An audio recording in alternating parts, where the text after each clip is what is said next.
Okay hello.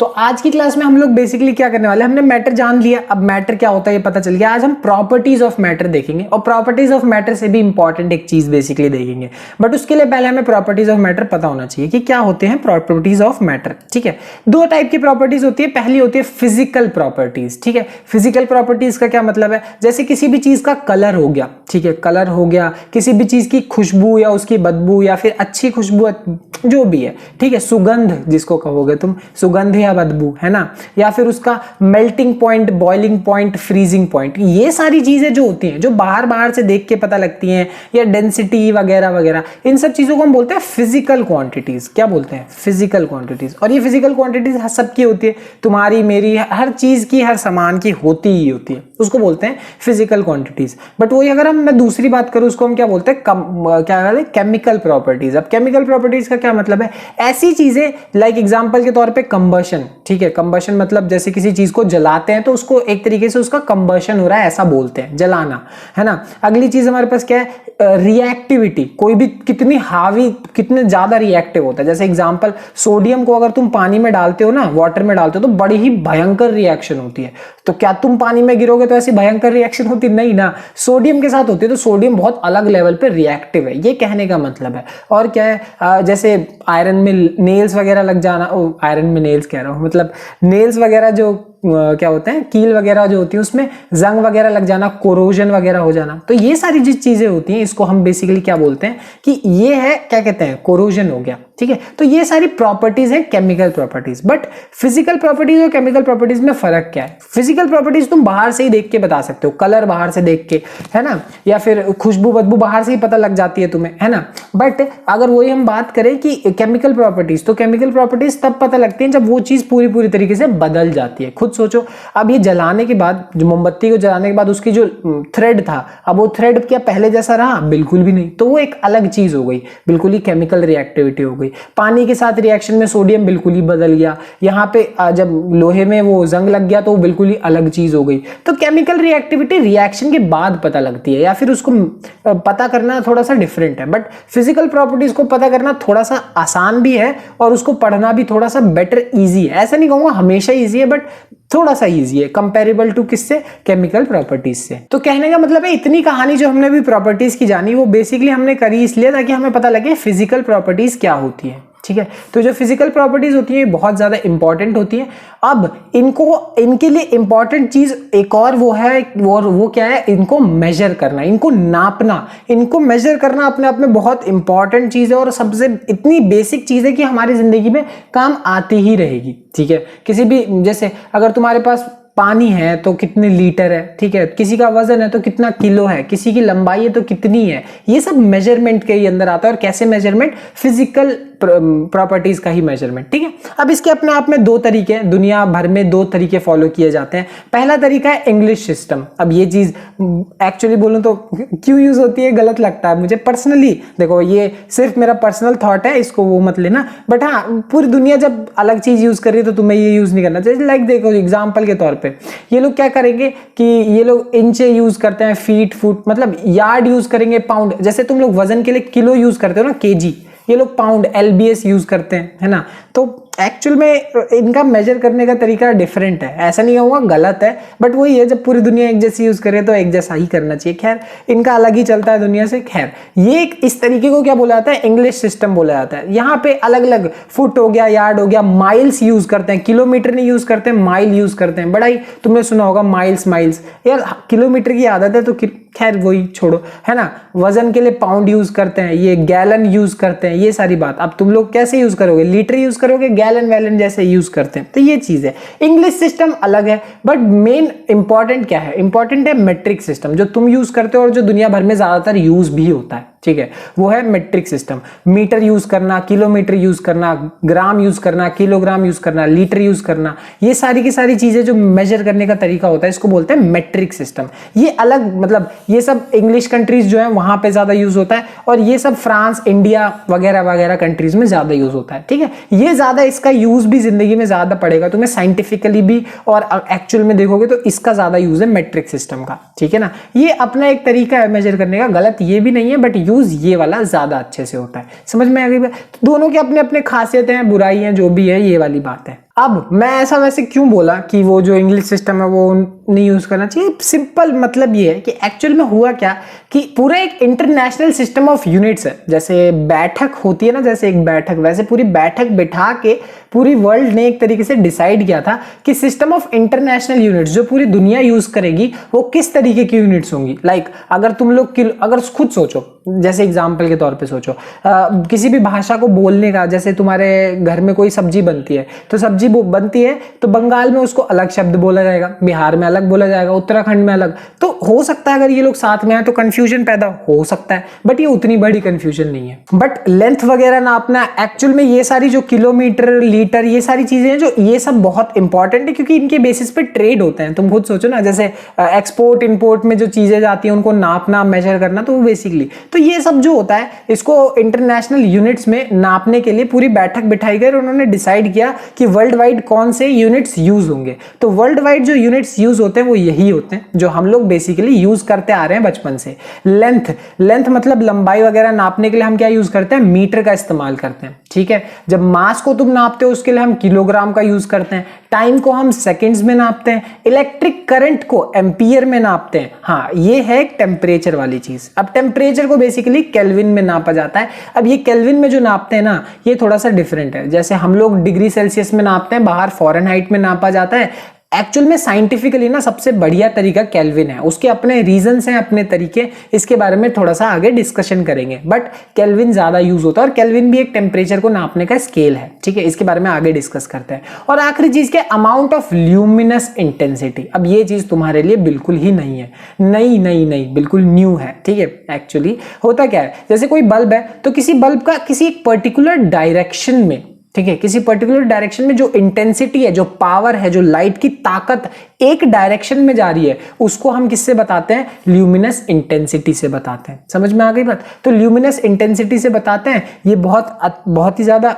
Important होगा, कभी use करेंगे तब। अभी के लिए सिंपल सी बात है। और इसकी जो ऐसा यूनिट होती है वो क्या होती है? कैंडेला होती है। समझ में आ गई बात? और अमाउंट ऑफ सब्सटेंस, ये तो इस चैप्टर की सबसे इंपॉर्टेंट बात है। फिर से बता रहा हूं, ये चीज छोटी क्लास में पढ़ी है, बट उसके बावजूद मोल कॉन्सेप्ट में, या फिर जो ये मोल होता है, अमाउंट को नापने के लिए मोल का इस्तेमाल किया जाता है। इसमें बहुत लोगों को बहुत कंफ्यूजन होती है। हम इसी चैप्टर में इसको बहुत अच्छे से डिटेल में पढ़ेंगे, बिल्कुल भी इस बात की टेंशन मत लो।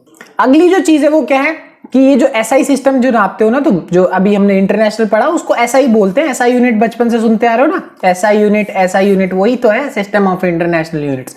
तो इसके लिए हम काफी प्रीफिक्सेस का यूज करते हैं। जैसे एक्चुअल में ग्राम सिर्फ एक ग्राम है, बट तुमने किलोग्राम भी सुना है, मिलीग्राम भी सुना है, लीटर है तो लीटर के लिए मिलीलीटर सुना है। जैसे मीटर है, तो मीटर के लिए तुमने किलोमीटर सुना है। तो ये जो पहले किलो मिली, ये सब जो लग रहा है, ये सब बेसिकली इन्हीं को क्या बोला जाता है? प्रीफिक्स बोला जाता है। इन सब की खुद की एक वैल्यू है। बेस्ट एग्जांपल लेके चलते हैं, वही 1 किलोमीटर में 1000 मीटर होते हैं। या फिर ऐसा भी बोल सकते हो 1 किलोमीटर में 10 की पावर 3 मीटर होते हैं। समझ में आ गई बात? ये कहने का मतलब है, यानी यहाँ जो किलो है, इस किलो का मतलब ही कितना है? 10 की पावर 3 होता है। किलो का मतलब ही 10 की पावर 3। वैसे ही हमारे पास बहुत सारी यूनिट्स होती हैं, ठीक है। हर यूनिट का अपना एक मतलब है, अपनी एक इंपॉर्टेंस है, ठीक है। योक्टो, जेप्टो, एटो, फेम्टो, इतने सारे पर तुम्हें याद नहीं करने, टेंशन मत लो। मैं बताता हूँ तुम्हें कहाँ से याद नहीं करने, वो तुम क्वेश्चन सॉल्व करते रहोगे तो तुम्हें आदत पड़ जाएगी। मैं बताता हूँ, पीको से तुम यूज करो। वैसे तो आगे भी याद तुम्हें अपने आप ही हो जाएंगे, मैं सही बोलूं तो याद तो करना भी नहीं होता, इतने क्वेश्चंस हो जाते हैं ना, अपने आप याद होने लगता है। तो जो पीको से स्टार्ट करो और खत्म करो यहाँ पे मेगा तक, सिर्फ इतना याद कर लो, ये बहुत इंपॉर्टेंट है, ठीक है। कहने का मतलब, पीको का मतलब होता है 10 की पावर -12, काफी छोटा है ये। और मेगा का मतलब होता है 10 की पावर 6। 10 की पावर 6 का मतलब, अगर मान लो मैं 1 मेगा मीटर बोलता हूं, इसका मतलब होगा 10 की पावर 6 मीटर। इसका क्या मतलब? 1 2 3 4 5 6 मीटर, इतने मीटर हैं 1 मेगा मीटर में। समझ में आ गई बात? तो ये कहने का मतलब है। तो ये सारे के सारे प्रीफिक्स हैं, बहुत ज्यादा इनका यूज है। इनका बड़ा ही रियल लाइफ एग्जांपल तुम लोगों ने देखा होगा, वो मैं तुम्हें दिखाता हूं। ये देखो, मिली, माइक्रो, नैनो सुना होगा तुम लोगों ने। मिली सिम तो नहीं होता, बट हाँ माइक्रो सिम, नैनो सिम, जब हमारी सिम पहले बड़ी हुआ करती थी धीरे धीरे छोटी होने लगी, तो वो एक तरीके से वही यही दर्शा रहा है, साइज छोटा होता जा रहा है, माइक्रो, नैनो वगैरह वगैरह। तो ये चीज बहुत ज्यादा यूज आएगी, जितने मैंने बताया उतने याद कर लो, मोर देन इनफ है। और साथ साथ में इनके सिंबल भी होते हैं, ठीक है। तो ये सिंबल भी होते हैं, पीको के लिए पी, नैनो के लिए एन, माइक्रो के लिए म्यू, ऐसा होता है ये, ऐसा सा, ठीक है। यहाँ पे मिली के लिए स्मॉल एम जो कि तुम यूज करते हो, सेंटी के लिए सी वो भी यूज करते हो, डेसी के लिए डी ये भी यूज करते हो। तो ये सारी चीज इनके सिंबल हैं जो कि तुम रियल लाइफ में यूज कर, अभी भी बहुत यूज है इसका, पहले भी बहुत यूज किया, आगे भी बहुत यूज होता होगा, मतलब होगा। तो अब यहां से हम लोग बहुत छोटी छोटी चीजों के बारे में वापस से डिस्कशन करेंगे। तुम्हारे लिए कुछ भी नया तो नहीं है, बट इंपॉर्टेंट बहुत है। आज मैंने यही बात बहुत बार बोल दिया, आई एग्री, बट बहुत इंपॉर्टेंट है। जैसे मास एंड वेट, अब मास और वेट तुम्हारे लिए बहुत ज्यादा इंपॉर्टेंट है, बहुत यूज होने वाला है। बेसिकली मास क्या होता है, मास और वेट में बहुत डिफरेंस है, लोगों को कंफ्यूजन बहुत होती है, बट ध्यान से सुनो। मास होता है the amount of atoms in an object, और बेसिकली अगर मैं बोलूं कि तुम्हारे अंदर या किसी भी चीज के अंदर कितना सामान पड़ा हुआ है, सामान, उसको बोला जाता है मास। बट वेट क्या होता है, वेट क्या होता है, फोर्स होता है, ठीक है, फर्क है। अब तुम लोग को कंफ्यूजन होगी, ध्यान से देखो। जैसे तुम एक मान लो ह्यूमन की बात कर रहे हो, तो किसी ह्यूमन के लिए ये जो ह्यूमन के अंदर कितने एटम्स प्रेजेंट है, बेसिकली कितना मैटर प्रेजेंट है, मैटर कितना प्रेजेंट है, ये क्या शो करता है, उसका मास शो करता है, मास। समझ में आ गई बात, कितना सामान है ये उसका मास शो करेगा। बट वही अगर मैं वेट की बात करूं, तो वेट का मतलब होता है कि तुम अपने प्लेनेट के ऊपर कितना फोर्स एक्सर्ट कर रहे हो, जिस भी प्लेनेट पे तुम हो उस पे कितना फोर्स एक्सर्ट कर रहे हो। इसीलिए तुम जब किसी भी प्लेनेट पे जाते हो तो तुम्हारा वेट चेंज होता है। तुम तो जाते नहीं हो, मतलब तुमने सुना जरूर होगा कि तुम मून पे जाओगे तो तुम्हारा वजन 1/6 हो जाएगा। इसका मतलब अगर मेरा वजन 60 किलो है तो वहां जाके 1/6 यानी मैं सिर्फ 10 किलो का रहूंगा। तो क्या मेरा मास कम हुआ? नहीं, मेरा वेट कम हुआ, क्योंकि वहां जाके अब मैं फोर्स थोड़ा कम लगा रहा हूं। तो वेट अलग चीज है, मास अलग चीज है, और इसके बारे में बहुत डिटेल्ड डिस्कशन हम फिजिक्स में ग्रेविटेशन चैप्टर में पढ़ेंगे। तो अभी सिर्फ इतना समझ लो। यहां कहने का मतलब है कि मास और वेट बहुत इंपॉर्टेंट चीज है, और यहां पे दोनों को नापने के अपने अपने तरीके हैं। मास को बेसिकली नापने के लिए अपने तरीके हैं, और वेट को नापने के लिए तो तुम वेइंग स्केल पे खड़े हो ही जाते हो, है कि नहीं। खैर उसके अंदर किलो आता है, वो एक अलग चीज है, वो बहुत डिफरेंट चीज है, उसके बारे में डिस्कशन नहीं करते। बट मास को तुम किससे नापते हो? किलोग्राम में। बेसिकली सबसे ज्यादा किलोग्राम यूज किया जाता है। किलोग्राम कितना होता है? 1000 ग्राम। ये बात मैंने तुम्हें बताई थी। बट वही है, तुमसे ये भी बोला जाता है कि माइक्रोग्राम भी बोल सकता है, जैसा मैंने बताया ना, ऐसे लिखा आ सकता है माइक्रोग्राम। इसका मतलब होता है 10⁻⁻6 ग्राम। तो देखो सिचुएशन जैसी होगी वैसा तुम्हें क्वेश्चन मिलेगा, वैसा सिचुएशन मिलेगा, तुम्हें उसके हिसाब से चलना है। समझ में आ गई बात। और ये जो किलोग्राम वो सब है, ये नापने के लिए हमारे पास खुद की क्या होती है? मशीन्स होती हैं, बहुत एक्यूरेट मशीन्स भी होती हैं इनको नापने के लिए। तो ये सारी बात है, ठीक है। तो ये इंपॉर्टेंट है। वैसे तुम्हारे लिए लग रहा होगा कि कितना इजी है, पर मैं पहले ही बता चुका हूँ, ये चैप्टर का नाम ही क्या है? Basic concepts. तो सबसे सम बेसिक कंसेप्ट्स, तो बहुत बेसिक और बहुत इंपॉर्टेंट चीज़ है जो तुम शायद पहले छोड़ के आ गए हो। अगर आता है तो अच्छी बात है, पर शायद पहले छोड़ के आ गए, वो हमें कंप्लीट करनी है, तभी आगे बढ़ो, वरना दिक्कत होगी। सिंपल सी बात। तो अगली चीज क्या है? वॉल्यूम। अब मास के बारे में जान लिया तो वॉल्यूम भी जान लिया। वॉल्यूम का मतलब कितना होता है? कौन कितनी जगह घेर रहा है बेसिकली। अब मैं पतला सा हूं तो मैं कम जगह घेर रहा हूं, कोई थोड़ा होगा तो ज्यादा जगह घेरेगा। कोई भी चीज कितनी जगह घेर रहा है वो वॉल्यूम है। तो वॉल्यूम को नापने का अपना एक तरीका होता है। वो किसमें हम नापते हैं? जैसे लीटर में। जैसे यहाँ देख सकते हो मिलीलीटर में लिखा हुआ है। तो मिलीलीटर का क्या मतलब है? मिलीलीटर का मतलब है 10⁻³ लीटर। अब तुम्हें अगर मिली का मतलब पता होगा तो तुम्हें अपने आप ये चीज पता चल गई। तो वही है सिचुएशन। अब जैसे यहाँ लैब में मिलीलीटर ज्यादा काम में आता है तो वो यूज कर लेते हैं। तो 1 लीटर में कितने मिलीलीटर होते हैं? 1000 मिलीलीटर होते हैं। और ये चीज एग्जैक्टली सबसे इंपॉर्टेंट तो ये है कि 1 लीटर में 1000 सेंटीमीटर क्यूब होते हैं। इसका बहुत ज्यादा यूज है, बहुत बहुत बहुत ज्यादा यूज होगा कि 1 लीटर के अंदर 1000 सेंटीमीटर क्यूब होते हैं। इस चीज में पता नहीं क्यों लोगों को कंफ्यूजन होती है, होनी नहीं चाहिए तुम्हें। सेंटीमीटर क्यूब का क्या मतलब है? एक छोटा सा वही एक छोटा सा क्यूब जिसमें 1 सेंटीमीटर की साइज हो। अब ऐसे मतलब 1000 टाइम्स ऐड करोगे तब जाके तुम्हें 1 लीटर पानी मिलेगा। समझ में आ गई बात। तो बहुत बेसिक सी बात है। साथ के साथ एक और मेरी तरफ से टिप लेते जाओ कि 1 मीटर क्यूब सोच रहे हो, एक बड़ा सा डब्बा 1 मीटर क्यूब का, उसके अंदर बेसिकली क्या आ जाएगा? 1000 लीटर पानी आता है। एक ये कहने की बात है, ठीक है। तो ये छोटी सी बात है, तुम्हें समझ में आ जानी चाहिए, ज्यादा दिक्कत वाली बात है नहीं। तो अगली चीज है वही मास को और वॉल्यूम को कंबाइन करने के बाद जो हमारे पास चीज आती है उसको हम क्या बोलते हैं, डेंसिटी बोलते हैं। इसका क्या मतलब है, लाइक इसका तो बेस्ट एग्जांपल तुम वैसे ही पढ़ते आ रहे हो कि कोई भी चीज कितना पानी में डूबती है कितना नहीं डूबती है, उसी से। जैसे कोई चीज है अगर पानी में तैर रही है तो वो हल्की है, उसकी डेंसिटी कम है, जो जो जो आसानी से डूब जाती है उसकी डेंसिटी क्या है, ज्यादा है। कहने का मतलब क्या है कि कौन कितनी कम जगह में कितना ज्यादा वजन एक्वायर कर सकता है, वो उतना ही ज्यादा उसकी डेंसिटी क्या होगी, ज्यादा होगी। वो बचपन में सुनते थे ना, 1 किलो आलू और 1 किलो रुई भारी क्या है। तो अगर भारी देखें तो भारी 1 किलो आलू है, 1 किलो आलू भारी है। वो बात अलग है कि दोनों का वजन बराबर है, दोनों 1-1 किलो ही है, वो आई एग्री। बट 1 किलो आलू जो है उसको उठाने में तुम्हें भारी इसलिए लगता है क्योंकि वो कम जगह में बहुत ज्यादा उसकी क्या है, एक तरीके से डेंसिटी ज्यादा है। समझ में आ गई बात। तो ये फर्क होता है। आगे बात क्या है कि ये एक तरीके से यहाँ पे एक बड़ा अच्छा स्केल है। जैसे ऑलिव ऑयल को देखो, ऑलिव ऑयल की डेंसिटी कम होती है, वेजिटेबल ऑयल की उससे थोड़ी सी ज्यादा, वाइन की उससे थोड़ी ज्यादा, कलर्ड वाटर की उससे और ज्यादा, डिश सोप की थोड़ी सी और ज्यादा, और मेपल सिरप की सबसे ज्यादा। तो यहाँ पे एक देखा हुआ है कि जो जितना नीचे होगा उसकी डेंसिटी उतनी ज्यादा होगी, क्योंकि भारी चीज किधर जाएगी, नीचे, और हल्की चीज ऊपर। तो सिंपल सी बात है, ठीक है ना। अब फाइनल चीज और सबसे इंपॉर्टेंट चीज डेंसिटी का फॉर्मूला। और डेंसिटी का फॉर्मूला क्या होता है, मास पर यूनिट वॉल्यूम। अभी जो हमने पढ़ा, मास और वॉल्यूम दोनों को जब हम डिवाइड करते हैं तो हमें क्या मिलता है, डेंसिटी मिलता है, ठीक है। यहाँ m क्या है, मास, रो ये एक तरीका होता है शो करने का, उससे डेंसिटी, और v क्या है, वॉल्यूम है। समझ में आ गई बात। तो मास पर यूनिट वॉल्यूम होता है डेंसिटी, सिंपल सी बात है, ये तुम्हें पता है। अब इसको नापने के अपने अपने तरीके हैं। जैसे अगर तुम मास को किलोग्राम में नाप रहे हो, ठीक है, और वॉल्यूम को मीटर क्यूब में नाप रहे हो, तो ये एक यूनिट हो गई, किलोग्राम पर मीटर क्यूब। सोचो अगर मास को तुम ग्राम में नाप रहे हो और वॉल्यूम को तुम किस में नाप रहे हो, सेंटीमीटर क्यूब में, तो ग्राम पर सेंटीमीटर क्यूब ये एक यूनिट हो गई। तो ये भी यूनिट हो सकती है, ये भी यूनिट हो सकती है, सिचुएशन के हिसाब से। वो बात अलग है कि ऐसा यूनिट तो एक ही रहेगी, मास की किलोग्राम है और वॉल्यूम की मीटर क्यूब है, तो ये ऐसा यूनिट है तो ऐसा यूनिट तो ऐसा यूनिट ही रहेगी, वो चेंज नहीं होती। बट यूनिट सिचुएशन के हिसाब से चेंज हो सकती है, ये बात तुम्हें समझ में आनी चाहिए। अब आखिरी और इंपॉर्टेंट चीज वो क्या है, टेम्परेचर। अब तुम बोलोगे टेम्परेचर तो हमें पता है क्या ही होता है, इसमें